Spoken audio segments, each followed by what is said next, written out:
بعدی سرور کونین تاجدار حرامین جناب محمد رسول اللہ صلی اللہ علیہ وسلم نے ارشاد فرمایا، میں خاتم النبیین ہوں، آخری نبی ہوں، میرے بعد کوئی نبی نہیں آئے گا۔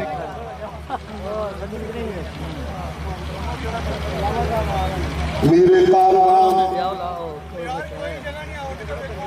حضرت علامہ پروفیسر سینیٹر ساجد میر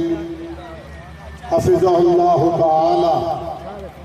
امیر مرکزی جمعیت اہل حدیث پاکستان اسٹیج پر تشریف فرما، معزز علماء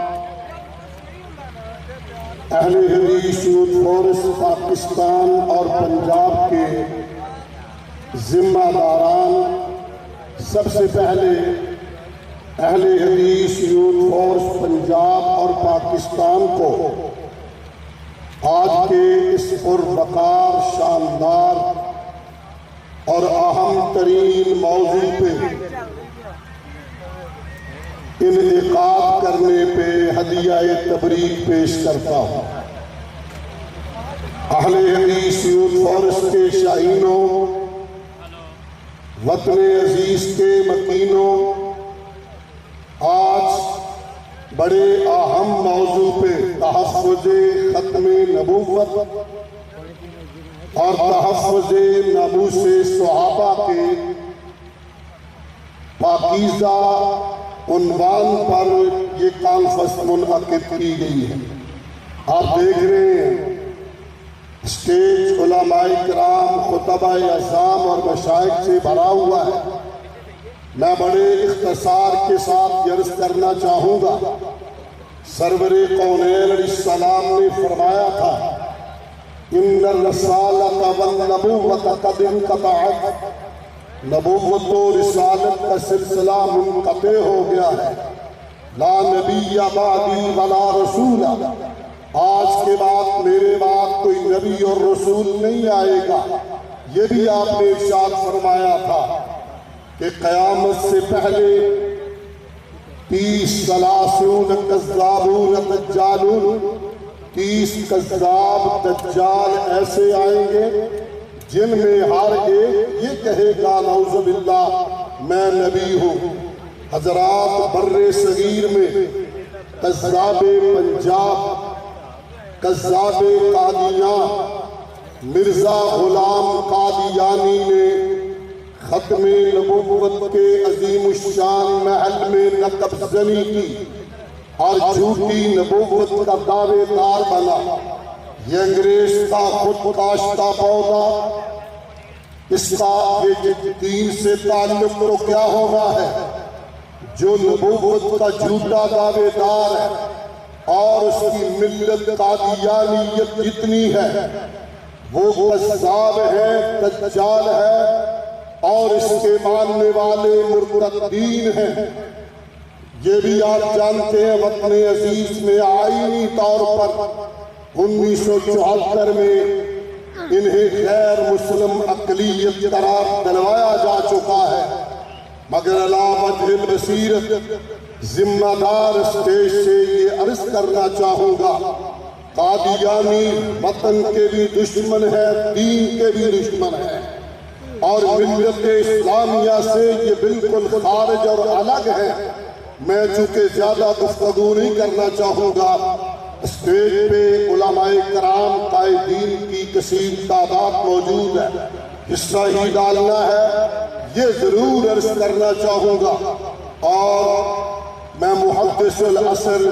حضرت مولانا ارشاد الحق عصری حافظہ اللہ، ان کی کتاب قادیانی کافر کیوں کی مناسبت سے، اس حوالے سے اور اسمبلی کی کارروائی کے اندر بھی وہ موجود ہے۔ قادیانی ہماری اسلامی تقویم کو، ہجری کو نہیں مانتے، انہوں نے اپنی تقویم الگ سے حج کے نام سے بنائی ہے۔ یہ ہمارے مہینوں کے مقابلے میں الگ ان کے مہینے موجود ہیں۔ ان کا ملت اسلامیہ سے کوئی تعلق نہیں ہے۔ میں اس موقع پہ مولانا ہی کی کتاب کے حوالے سے یہ کہنا چاہوں گا، محرم کے مقابلے میں اس کو سلو کہتے ہیں، سفر کے مہینے کو تبلیغ کہتے ہیں،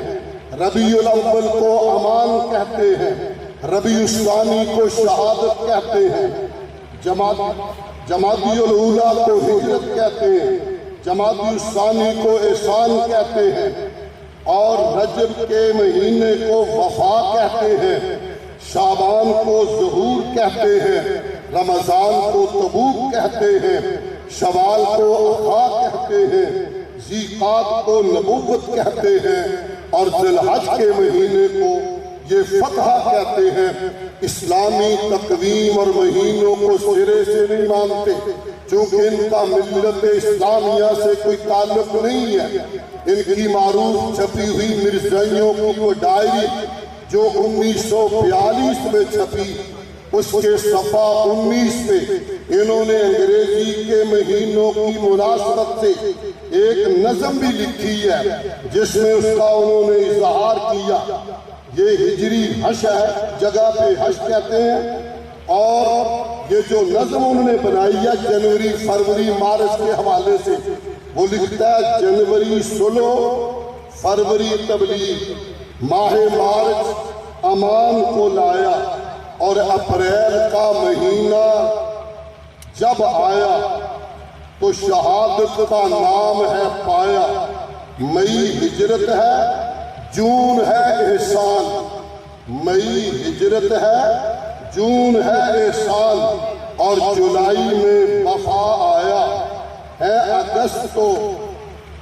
ظہور ہم مانے، اور ستمبر تبوک کہلایا، اور اکتوبر میں ہم جیسے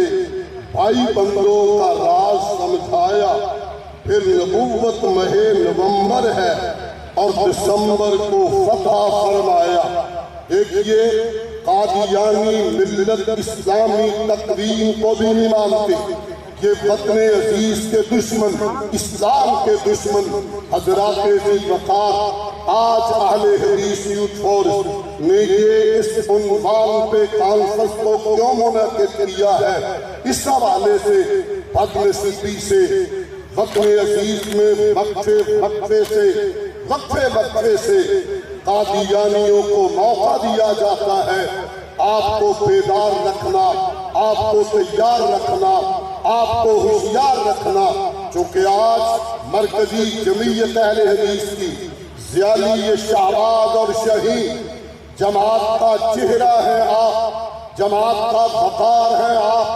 جماعت کا نام ہے آپ، جماعت کے آگے بڑھ کے کام کرنے والے نوجوان ہیں آپ۔ میں آپ سے عرض کرنا چاہوں گا، وقار چاہتے ہو، عزت چاہتے ہو،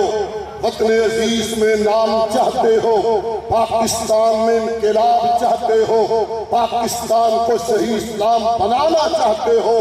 بڑی محبت اور پیار سے کہنا چاہوں گا، پھر آؤ جس طرح آج اہل حدیث یوتھ فورس کے سٹیج پہ آئے، میں آپ کو میسج دینا چاہوں گا، آپ میں تشریف فرما بزرگوں سے بھی کہنا چاہوں گا، اور نوجوانوں کو تو بالخصوص محبت سے کہنا چاہوں گا، جذبات میں شدت ہوتی ہے، خون میں ذرا حدت ہوتی ہے، جوانی کی رو جدھر چاہے بہ جائے، جو سنے پیچھے لگ جائے، جن نے لائی گلی ادھر ٹر چلی، یہ معیار اہل حدیث کا نہیں ہوتا۔ اہل حدیث امام ہوتا ہے، مقتدی نہیں ہوتا، وہ آگے بڑھتا ہے، لوگوں کو پیچھے لگاتا ہے۔ اگر وقار چاہتے ہو، عزت چاہتے ہو، آؤ آج شزم زمین کر لو۔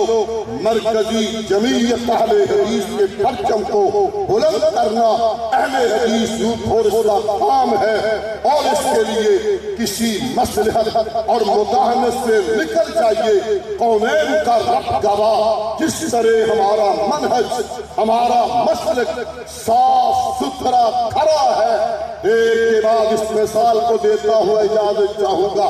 یہ میرا ہاتھ کا پنجہ ہے، ایک انگلی اکیلی ہوگی، دھکا لگے گا ٹوٹ جائے گی، پڑوسن سے کہے بی بی کندھا ملا، قوت بنے گی ٹوٹے گی نہیں موچ آئے گی، تیسری کو کہے تو بھی ذرا ساتھ کندھا ملا، قوت بنے گی، چھوٹی سمجھ کر نظر انداز نہ کرے، یوتھ فورس بنا کر کندھا ملا،